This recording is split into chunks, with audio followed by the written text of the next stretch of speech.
দেখছেন সবার সাথে সংবাদ। মালদা, শক্তির আরাধনায় মাতল মালদাবাসী। প্রতি বছরের মতো এই বছরও ব্যবসায়ীদের উদ্যোগে মালদা জেলা নিয়ন্ত্রিত বাজার সমিতি চত্বরে অনুষ্ঠিত হল কালীপুজো।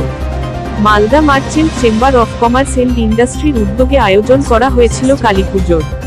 প্রদীপ প্রজ্বলন এবং ফিতে কেটে কালীপুজোর উদ্বোধন করেন পশ্চিমবঙ্গের প্রাক্তন মন্ত্রী তথা ইংলিশ বাজার পৌরসভার চেয়ারম্যান কৃষ্ণেন্দু নারায়ণ চৌধুরী। প্রধান অতিথির আসন গ্রহণ করে মঙ্গলদীপ প্রজ্বলন করেন কমার্স এন্ড ইন্ডাস্ট্রির জেলা সভাপতি উজ্জ্বল সাহা। এছাড়াও উপস্থিত ছিলেন বিভিন্ন ব্যবসায়ী সংগঠনের কর্মকর্তারা। আজকে শ্যামা মায়ের আরাধনার পাশাপাশি 5 শতাধিক দুস্থদেরকে শীতবস্ত্র বিতরণ করা হয় সংগঠনের পক্ষ থেকে। এছাড়াও পুজোর 4 দিন বিভিন্ন সামাজিক কর্মসূচির আয়োজন করা হয়েছে।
Malda merchant chamber of commerce and ইন্ডাস্ট্রির পক্ষ থেকে আজকে রেগুলেটেড মার্কেটে শ্যামা মায়ের পূজার আমরা আয়োজন করেছি।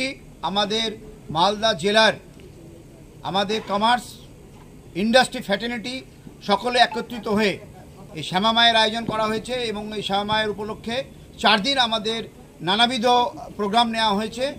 আজকে পুজো হচ্ছে, সেই সঙ্গে প্রায় 500 শতাধিক আমাদের বস্ত্র এবং শাড়ি বিতরণ করেছি।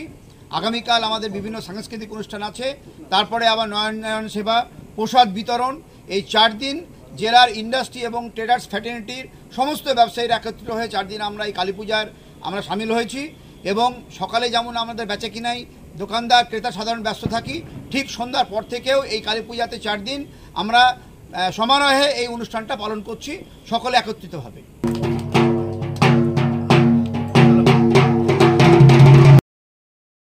সাবস্ক্রাইব করুন এরকম নিউজ দেখার জন্য।